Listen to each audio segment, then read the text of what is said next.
When nations engage in the critical task of gathering vital intelligence, especially during times of conflict, a fundamental question often arises.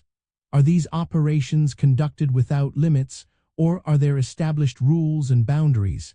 It is a complex area, but the answer is clear. Yes, laws absolutely govern ethical intelligence collection practices, both domestically and internationally. These legal frameworks aim to balance national security interests with fundamental human rights and the principles of lawful conduct, even in the most sensitive of operations.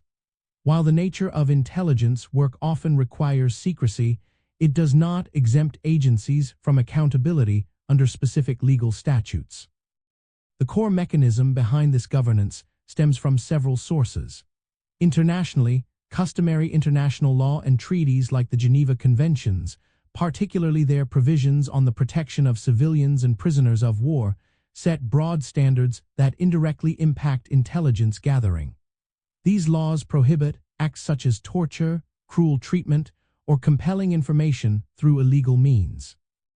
Domestically, intelligence agencies operate under specific legislative mandates and oversight mechanisms.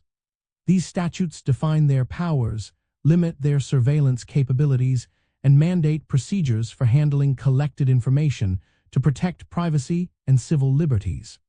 The framework is designed to prevent abuses of power and ensure operations adhere to the rule of law. For those seeking to understand these limits, consider the structure of intelligence oversight. In many countries, dedicated committees within legislative bodies provide checks and balances. Additionally, internal agency regulations and ethical guidelines often go beyond the bare minimum legal requirements to promote professional conduct. For instance, laws typically requiring specific warrants or authorizations for certain types of surveillance, or they prohibit intelligence agencies from operating domestically against citizens without proper legal justification. These are practical steps to ensure compliance and ethical behavior. An important distinction to grasp is between intelligence collected during armed conflict and that gathered during peacetime. In wartime scenarios, the laws of armed conflict, also known as international humanitarian law, heavily influence permissible actions, emphasizing distinction, proportionality, and the avoidance of unnecessary suffering. During peacetime, national security laws and privacy statutes dictate the boundaries, often requiring higher thresholds for intervention.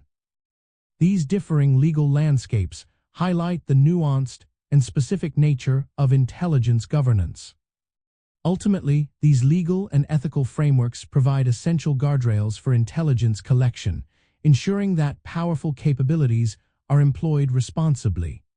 They aim to prevent the erosion of human rights and democratic principles, even while recognizing the state's legitimate need to protect itself.